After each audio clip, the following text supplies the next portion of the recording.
안녕하세요. 백두산 금융연구소의 백두산입니다. 12월 26일 월요일 아침 9시 58분입니다.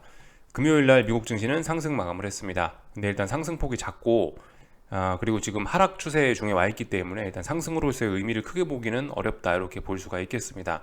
그래서 하락이 일시정지되어 있다 정도로 보시면 될 것 같고요. 이 이벤트가 있었죠, 그죠? 중요한 경제 지표가 발표가 됐죠. 물가 지표가 발표가 됐는데 이제 코어 PC 프라이스 인덱스라고 요건데요. 이게 이제 미국 연준이 실제적으로 뭐 2% 인플레를 맞춰야 된다라고 이야기하는 그 기준이 되는 물가 지표거든요.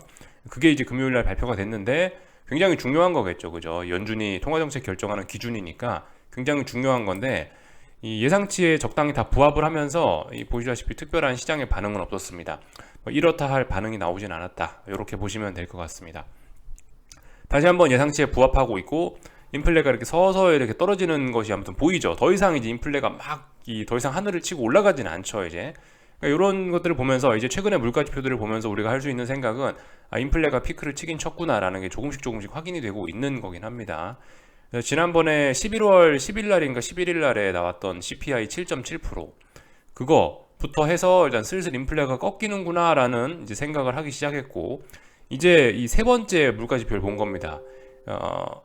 12월에도 CPI 봤는데 어느 정도 좀 꺾였고 이제 오늘 이제 코어 PCI까지 봤는데 어느 정도 예상치에 부합했으니까 세 번 정도면 그래 이제 인플레는 어느 정도 좀 이제 단물 빠진 재료구나.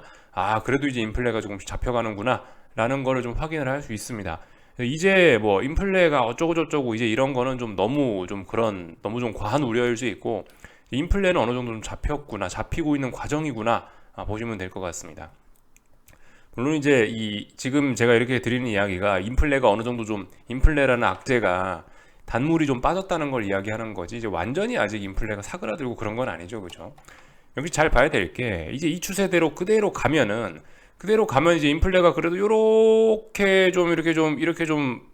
연착륙을 잘 할 수 있는 이런 모습인데 만약 그러니까 지금 최근의 모습대로 가면요.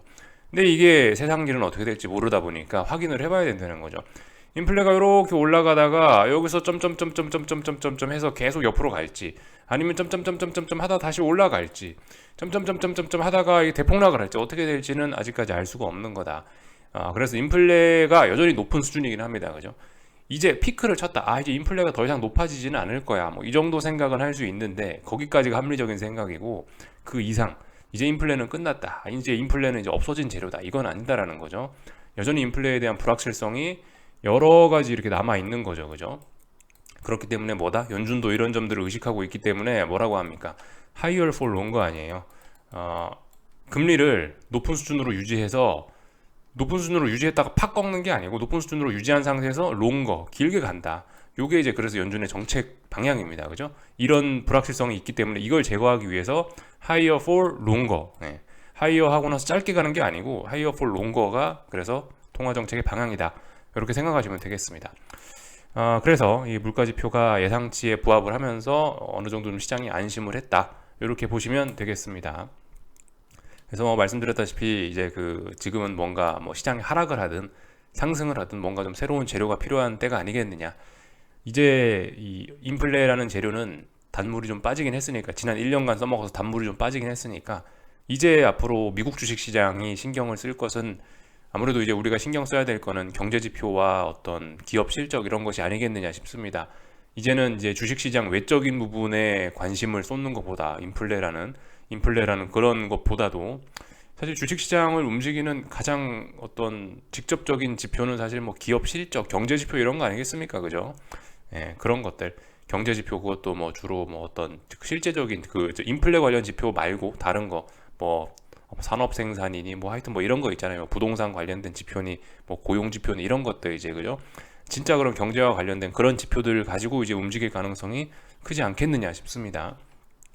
그래서 금요일날 지표를 보면서 인플레 단물이 빠졌음을 다시 한번 확인했고 지금 이제 시장은 이제 방향 전환 어떤 뭐 분위기 전환 이런 걸 시도하고 있는 그런 과정이 아주 오랫동안 이어지고 있다라는 거죠. 그죠? 지금까지 몇 달 동안 그래서 우리가 확인한 건 증시가 들썩들썩 하면서 확인을 한 거는 인플레란 재료가 이제 단물이 빠지고 이제 다른 재료를 시장이 찾아가는 그런 과정을 지금 우리가 지켜보고 있는 거죠. 몇 달째 지금 이제 시장이 그 과정을 찾아가고 있는 건데 아직까지도 사실 이제 명확하게 그런 재료를 잘 찾지는 못한 상황이죠. 그래서 이제 그 앞으로 좀 제가 봤을 때 중요하게 생각해야 되는 이벤트는 이제 당장 제 생각엔 눈앞에 있는 게 1월 달에 이제 발표 예정인 뭐 IT 빅테크 기업들의 실적 뭐 이런 것들을 이제 좀 우리가 주목해서 보면 되지 않을까 싶습니다. 그러니까 또 뭐예요? 지금 이제 연말이고 그렇죠. 연말이고 연초고 당분간 또 특별한 뭐 경제 지표 발표나 이벤트 이런 거 또 없죠. 그죠? 또 이번 주도 조용합니다. 중요한 이벤트 말씀드렸다시피 IT 빅테크 기업들의 실적 발표되기 전까지는 또다시 시장은 뭐 별다른 이슈 없이 또 조용히 지나갈 수 있겠죠. 물론 뭐 내년 연초에 또 아마 또 고용지표 또 이런 거 나와서 또 시장이 한번 들썩들썩 하긴 할 텐데 아무튼 뭐 특별히 뭐 이벤트 같은 게 잘 없이 또 이번 주는 아마 조용하게 넘어갈 것 같다. 이렇게 보고 있습니다. 참고로 그 이번 주 같은 경우는요, 지금 이제 12월 마지막 주가 됐는데, 이 12월 마지막 주는 이제 저는 일단 보편적인 특징을 이렇게 생각합니다. 12월 마지막 주 뭡니까? 어떤 연말 연초 그죠? 어떤 휴가철 이런 거 아니겠습니까? 휴가철 이런 데이기 때문에 전반적으로 어떤 뭐 큰 돈을 주무르시는 그런 펀드 매니저분들 높으신 분들은 휴가를 많이 가 있단 말이죠. 길게. 그래서 이런 구간에는 이제 보통 좀 시장의 거래량이 좀 감소하는 경향이 있다. 요게 일단 첫 번째 특징인 것 같고 이번 주의 특징. 그리고 뭐 또 하나 특징 말씀드려 보자면은 윈도우 드레싱이라는 걸 생각을 해보겠는데 윈도우 드레싱이 가장 강력하게 들어올 수도 있는 그런 게 이번 주라고 생각을 합니다. 마지막 주. 지금까지는 월말 그죠? 월말 윈도우 드레싱이잖아요. 근데 이번 주는 어때요? 이번 주의 종가가 뭐냐에 따라서 이번 1년간에 2022년 1년간의 그 전체 수익률이 결정이 되는 거잖아요. 그러니까 정말 윈도우 드레싱에 대한 의미가 평상시에는 뭐 월 수익률이 결정되는 거지만 지금은 월 수익률에 더해서 연 수익률이 결정되는 주간이기 때문에 윈도우 드레싱의 영향도 강하게 들어올 수는 있다. 뭐 이 정도를 좀 생각을 해볼 수 있을 것 같아요. 또 그리고 이 투자자들이 보통 세 번째 특징이라고 한다면 투자자들이 보통 이 연말이지 않습니까? 어떤 좀 희망적인 분위기, 이 연말 시즌 희망적인 분위기를 갖고 내년에는 좋을 거야 이러면서 미리 지금 막 주식을 산단 말이에요. 그런 것들도 좀 있어서 연말 같은 경우는 제 생각에 이제 통상적으로 분위기가 안 좋기는 좀 어렵지 않느냐. 통상적으로 뭐 훈풍이 불면서 보통 끝나지 않느냐라는 생각이 좀 들긴 듭니다. 그래서 만약에 이제 이번 주에 윈도우 드레싱이나 이런 게 만약에 이제 강하게 나온다면은 오히려 이제 새해 첫날을 조심해야 되는 뭐 그런 생각도 좀 해볼 수가 있고 하여튼 이야기가 좀 옆으로 길어지는데 세 가지 특징 좀 말씀드려봤어요. 그런 것들 좀 감안해서 생각하셔야 되겠다. 특별한 이벤트는 없는데 말씀드렸다시피 그 뭐 거래량 부진, 큰 손들이 다 휴가가 있다. 그래서 좀 조용하다. 그리고 두 번째 특징 같은 경우는 뭐다? 윈도우 드레싱이 가장 강력하게 나올 가능성이 있는 그런 한 주다. 요 정도 그냥 생각을 하시면 되겠죠. 또 그리고 약간 희망찬 분위기 뭐 이런 게 있어가지고 희망찬 분위기와 윈도우 드레싱이 연관돼 갖고 좀 긍정적인 분위기를 이끌어낼 가능성도 있다. 요 정도 생각하시면 될 것 같습니다. 이건 이제 보편적인 이제 연말의 특징이고요. 자세한 건 뭐 좀 지켜봐야 되겠죠. 이 정도를 말씀드렸고 그래서 금요일 날 뭐 사실 특별히 뭐 드릴 이야기는 없는 것 같아요. 특별히 뭐 할 이야기는 없고 적당히 하락 일시정지 되어 있다. 이 정도 보시면 되겠죠. 그래서 금요일 날 같은 경우는 미국 증시가 보시다시피 S&P는 그래도 좀 올랐어요. 그죠? 어제도 사실 보시면은 이제 뭐가 빠졌냐면은 이제 테슬라하고 애플이 약했어요. 그죠? 테슬라하고 애플이 빠지면서 나스닥이 좀 시무룩했습니다. S&P는 사실 어떤 면에서는 굉장히 좀 강한 것 같기도 해요. 그죠? 굉장히 강했어요. 어제 보시면 상승 종목수 굉장히 많았고요. 전반적으로 분위기 다 초록색이었는데 애플하고 테슬라가 좀 물 말아먹은 경향이 있습니다. 그죠? 이런 거 보면 일단은 그 사실 S&P 같은 경우는 S&P 500 같은 경우는 그다지 사실 약하지도 않았어요. 그죠? 이게 아무리 하락 중이긴 한데 지금 보시면 지금 뭐 그 3,830 이 정도 언저리에서 오랫동안 지금 하방 정직성 보이고 있긴 합니다.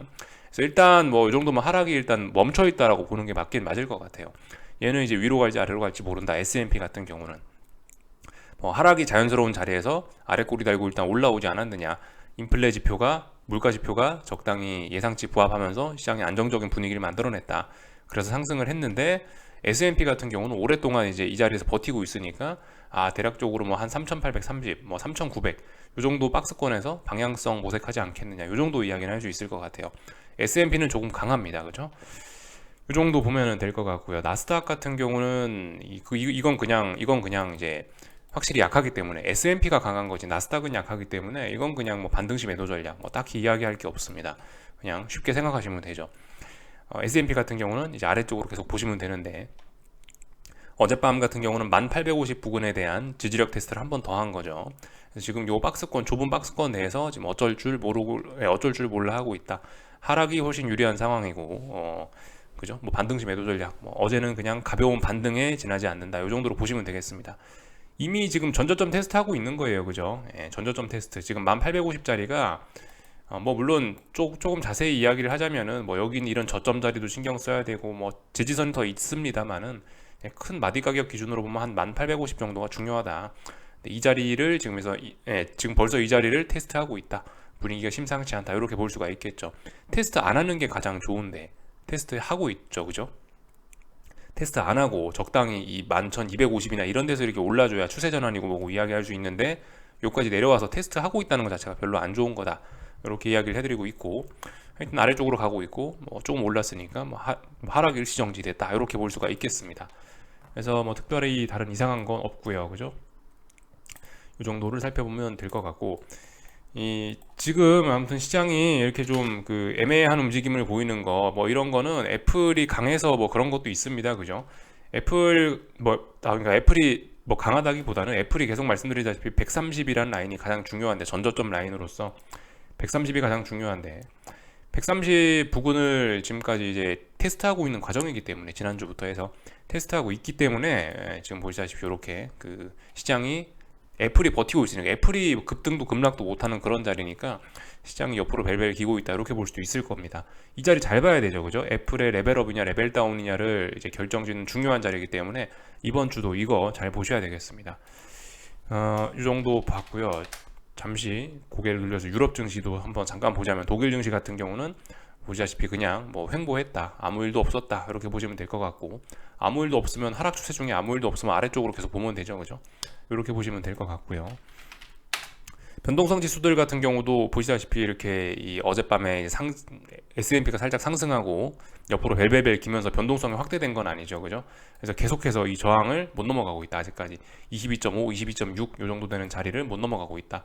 하방 경직성 만드는 과정일 수 있다. 뭐 계속해서 이런 이야기 드리고 있습니다. 특별히 이상한 일 없다. 이 정도. 달러 인덱스 뭐 이런 거 같은 경우도 보시면은 이 사실 그 인플레가 어느 정도 좀 안정이 되긴 했잖아요. 그러니까 살짝 뭐 약세로 전환될 수도 있었는데 일단 보시면 약세 전환까지는 아니고 보시다시피 일단 어젯밤에도 뭐 별다른 금요일 밤에도 특별한 일 없이 그냥 조용히 넘어갔어요. 그래서 계속해서 말씀드리지만 어떤 추세 전환 가능성을 이야기할 수 있는 그런 자리다. 뭐 작게 보면 뭐 삼각 수렴형 그죠? 이런 이야기 할 수 있는 자리죠. 지금 그래서 약간 좀 뭐 변화가 나타나는 뭐 그런 구간일 수 있어요. 지금 약간 좀 어떤 그런 변화를 기대해 볼 수 있는 뭐 그런 구간이긴 합니다. 시원하게 떨어져야 될 자리에서 지금 시원하게 떨어지지는 못했어요. 이번 같은 경우는요. 그래서 추세 전환 정도 기대해 볼 수 있는 자리다. 뭐 어제 같은 경우 일단 옆으로 기었으니까 딱히 할 말은 없는데 추세 전환 가능성 정도 이야기할 수 있는 자리다. 요거 이야기하면 될 것 같고요. 뭐 금리 같은 경우는 어젯밤에 그죠? 계속해서 일단 좀 더 오르고 있습니다. 뭐 특별히 할 말은 없는데 이것도 계속 말씀드리지만 저는 일단 금리는 떨어질 것이라 보고 지금은 어딘가 다중고점형을 만드는 다중고점형 꼭지점을 만드는 확인하는 그런 과정이 아니냐라고 이렇게 보고 있습니다. 그래서 일단 금리는 조금 더 올라오고 있다 이렇게 보시면 되겠죠. 그래서 전반적인 내용들 한번 쭉 살펴봤고요. 이번 주도 똑같습니다. 이번 주도 그래서 뭐 달러가 추세 전환하냐, 빅스가 추세 전환하느냐, 뭐 이런 것들 잘 지켜보시면 될 것 같고요. 뭐 국제유가라든가 원자재들은 어젯밤에 또 올랐습니다. 그래서 뭐 계속해서 일단 오르고 있다. 국제유가 같은 경우는 지금 뭐 상승이 자연스러운 그림에서 계속해서 일단 뭐 올라가고 있다. 단기적으로 계속 올라가고 있는데 여전히 하락 추세인 건 틀림없다. 이 정도 뭐 이야기하면 될 것 같고요. 구리 이런 것도 보시면 어젯밤에 또 올랐단 말이죠. 금요일날 밤에요. 그래서 지금 보시다시피 계속해서 애매한 구간. 이거 자칫 잘못하면은 이제 위쪽에 있는 저항 돌파한 척 하면서 신나게 추세 전환 뭐 이런 거 이야기할 수 있는 자리가 되고요. 여기서 삐끗 잘못하면은 이제 아래쪽으로 붕괴시키면 와장창창 하면서 그렇게 될 수 있는 자리고 지금 이제 쌍고점으로 꺾일 가능성이 있는 거고 여기서 다중바닥형 만들고 이제 올라갈 수 있는 가능성이 있는 거고 아직 모르는 겁니다. 그죠? 방향성 안 보여주고 있습니다. 아직까지요. 요 정도. 근데 이제 중국이 요즘에 분위기가 그렇게 좋지는 않은 것 같으니 뭐 일단 좀 어렵지 않겠냐 싶기도 한데 일단 뭐 일단 어떻게 될지는 잘 모르겠습니다. 지켜봐야 될 것 같고요. 뭐 천연가스 이런 것도 일단 하락하고 있습니다. 특별히 뭐 이상한 거 없습니다. 이것도 중요한 자리, 전저점 자리, 뭐 이런 자리가 있기 때문에 여기서 지금 이제 이 레벨업이냐 다운이냐를 좀 고민하고 있는 그런 모습이죠. 전저점 자리 여기 지지력이 있을 거 아니에요. 하루 만에 붕괴시키진 않았고 여기서 테스트하고 있다. 지지력 테스트. 근데 제 생각엔 붕괴될 것 같습니다. 왜냐? 예, 아래쪽으로 우리 보시면 위로 아래 찍고 위에 찍고 아래 찍고 위에 찍고 아래 찍고 위에 찍고 했는데 아래 찍었으면 위에 찍어야죠. 위에 못 찍었죠. 예, 위에 못 찍었으니까 아 힘이 약하구나. 이번에 이거 아래쪽에 붕괴시킬 수 있겠구나 생각할 수는 있을 겁니다. 이 정도 보시면 될 것 같아요. 그래서 전반적인 내용들 말씀드렸고 오늘 밤에 미국은 휴장이네요. 그죠? 예, 오늘 밤에 미국은 휴장입니다. 그러니까 오늘 밤은 빨리빨리 주무시면 되겠고 내일 아침 영상은 저는 쉴게요. 네, 미국 크리스마스라 휴장이다.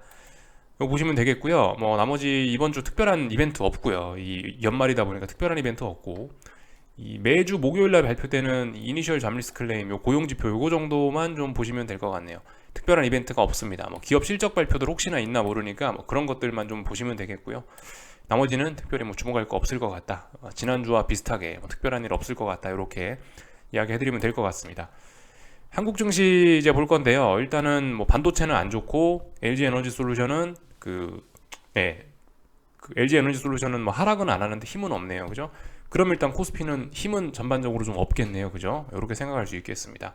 그렇지만 지금 삼성전자, 하이닉스 뭐 대폭락하고 있지는 않죠. 그러면 코스피가 대폭락하지는 않겠다. 뭐 그런 이야기일 수 있겠습니다. 뭐 이런 뭐 애매한 모습입니다. 사실 그래요. 예. 말씀드렸다시피 뭐 마지막 주고 이러다 보니까 예, 지금 연말이고 마지막 주고 이러다 보니까 뭐 마지막 주에 설마 대폭락을 사실 한국 증시는 이제 폭락할 준비는 이제 되긴 됐거든요. 근데 보시다시피 미국에서 어젯밤에 또 변동성 죽였잖아요. 미국에서 빅스가 박스권 뭐 이렇게 미국에서 박스권 움직이고 있고 박스권 상단 못 넘어가고 있고 이런데 한국이 지 혼자 경거망동 할 수는 없죠. 그죠?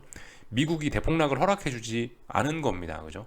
미국도 시원하게 한 1, 2% 빠져주면은 그럼 이제 한국도 급락할 만한 명분이 있는 거죠. 근데 어제 미국 뭐 0.5% 오르고 S&P 나스닥은 0.2% 올랐으니까 그게 폭락을 허가한 건 아니죠. 누가 봐도요.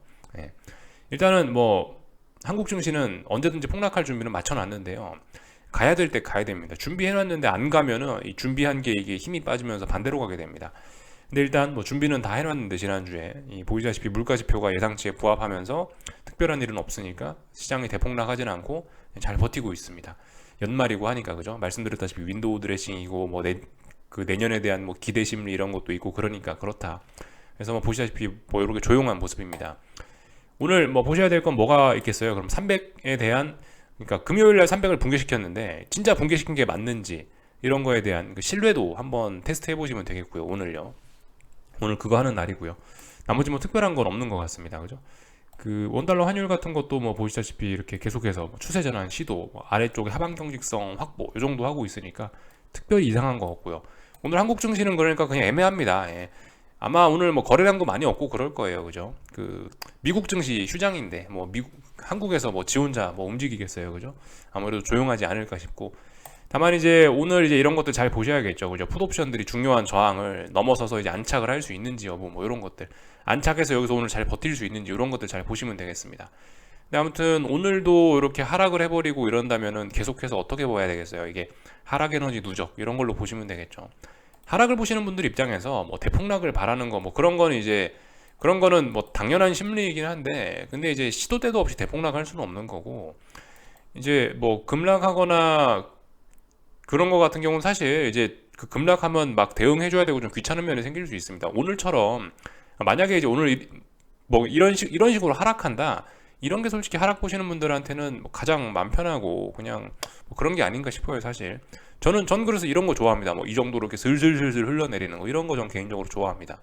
전 변동성 지수가 막 튀어오르고 막 시장이 대폭락하고 이러면은 좀 별로 좀 그러면 생각할 게 좀 많아지거든요. 예.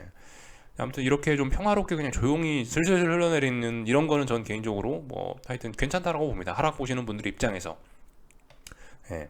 그래서 하여튼 오늘 300 테스트 뭐 잘 보시면 되겠고요. 오늘 뭐 상승 마감해가지고 풋옵션들이 이제 다시 이 올라섰던 지지선들 붕괴시키면 또다시 이제 분위기 시무룩해지는 거고 그죠? 뭐 풋옵션들은 뭐 대략적으로 이런 자리들 박스권 상단 자리들 이런 것들 잘 안착하는지 그런 것들 보시면 되겠죠 그죠? 예. 그래서 특별히 할 말은 없고요. 하여튼 전부 다 한국 증시는 일단 반등시 매도 전략입니다. 중요한 자리들 다 붕괴됐고 명확하게 아래쪽으로 가고 있기 때문에 예. 그 정도로 보시면 될 것 같고요. 뭐 나머지 다 본 것 같습니다. 그죠? 하여튼 그 제 입장에서는 이제 걱정이 이제 뭐 그 하락을 보는 입장에서 그 여기 어디 무슨 뉴스가 하나 있었는데 여기 어디 무슨 뉴스가 하나 있었는데 잘 안 보이네요. 어디서 봤나? 하여튼 그 굉장히 지금 경기 침체에 관한 이야기를 하시는 분들이 좀 많긴 해요. 이게 지금 가장 신경 쓰이긴 합니다. 보시면 연합뉴스인데 이거 뭐 표지에도 벌써 이런 뉴스가 나오고 있는데 다들 뭐 내년에 안 좋을 거다라는 이야기를 하는 분들도 좀 굉장히 많아요. 사실 이게 위기라는 거는 아무도 위기 이야기를 안 할 때 빵 터지는 경우가 많거든요. 근데 지금 보시면 올해 같은 경우는 내년에 경기 침체 온다라고 하는 걸 이야기하는 그런 썰들이 굉장히 많이 들립니다. 뭐 물론 제가 아래쪽으로 봐서 이제 그런 뉴스를 봐서 이게 익숙하게 들리는 건지 모르겠는데 일단은 아무튼 좀 그래요. 제 귀에 좀 경기 침체 우려 이런 게 좀 많이 들리긴 합니다. 이런 게 많이 들리고 그러면은 뭐 내년에 안 좋을 거야. 그러면 내년에 좋아지는 경우가 굉장히 많긴 하거든요. 개인적으로는 좀 그런 게 좀 신경이 쓰인다. 예. 이 정도 이야기만 좀 드리고 싶습니다. 나머지 뭐 특별한 건 없고요. 여기까지 하겠습니다. 궁금한 거 리플 남겨주시고 오늘 저녁에 뵙도록 하겠습니다.